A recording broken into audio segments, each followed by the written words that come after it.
నమస్కారం అండి. అంతర్యామిలో ఈరోజు అంశం వేదాంగాలు మనకు అందించిన వారు డాక్టర్ అయాచితం నటేశ్వర శర్మ గారు. వివరిస్తున్నది మీ విజయభాస్కర్. ప్రపంచానికి అపారమైన జ్ఞానరాశిని అందిస్తున్న గ్రంథాలు వేదాలు. ఋగ్వేదము, యజుర్వేదము, సామవేదము, అధర్వణ వేదం అనేవి 4 వేదాలని అందరికీ తెలుసు. ఇవి భగవంతుడి ముఖారవిందం నుంచి వెలువడినవని, వీటిని ఎవ్వరూ రాయలేదని సంప్రదాయజ్ఞులు అంటారు. అందుకే వీటికి అపౌరుషేయాలు అని పేరు. ఆధునిక విమర్శకులు వేదాలను ప్రాచీన మహర్షులు రాసి ఉంటారని, కనుక ఇవి అపౌరుషేయాలు కాదని అంటారు.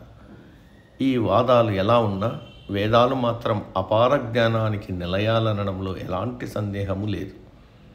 వేదాలు 4 భాగాలుగా ఉంటాయి.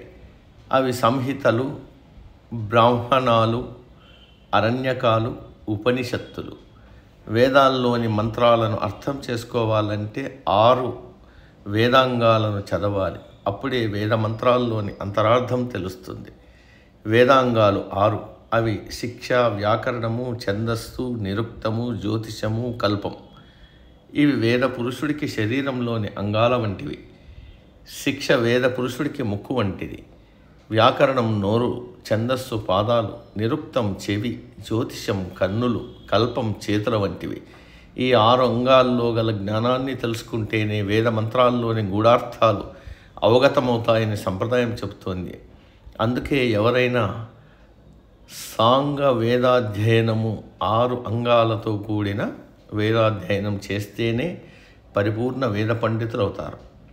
శిక్షలో వర్ణం, స్వరం, మాత్రలు, బలం, సామ, సంతానం అనే అంశాలు ఉంటాయి.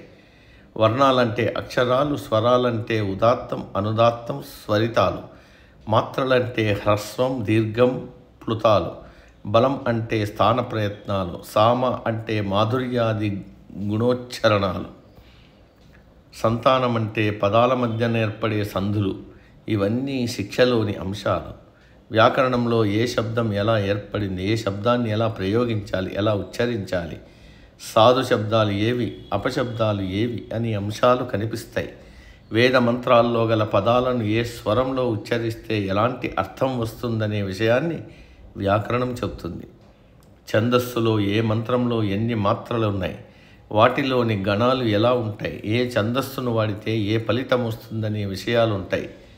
నిరుక్తంలో వేదాల్లోని పదాలకు గల నిర్వచనాలు ఉంటాయి. అంటే నిఘంటువుల్లో ఎలా అయితే ప్రతిదానికి గల అర్థం లభిస్తుందో, నిరుక్తంలోనూ వేద మంత్రాల్లో గల పదాలకు నిర్వచనాలను చెప్పడం ద్వారా పదంలోని అర్థం చక్కగా అవగతమవుతుంది. వేదాల్లోని పదాలను నిరుక్తం నిర్వచిస్తుంది. జ్యోతిషంలో వేద మంత్రాల్లో గల యజ్ఞ యాగాది క్రియాకలాపాలు ఏ కాలంలో, ఏ నక్షత్రంలో, ఏ తిథిలో చేయాలో వివరంగా ఉంటుంది. కనుక జ్యోతిషం కాలజ్ఞాన శాస్త్రంగా ప్రసిద్ధి చెందింది. కల్పంలో వేద మంత్రాల్లోని శ్రౌత సూత్రాలకు, గృహ్య సూత్రాలకు, ధర్మసూత్రాలకు పారిభాషిక సంజ్ఞల వివరణ ఉంటుంది. ప్రతి వేదానికి ప్రత్యేకంగా ఉండే సూత్ర నియమాలను తెలిపేదే కల్పం. ఇలా 6 వేదాంగాలు 4 వేదాల్లోని అపూర్వ జ్ఞానాన్ని విస్తృతంగా తెలిపేవిగా ప్రసిద్ధి చెందాయి.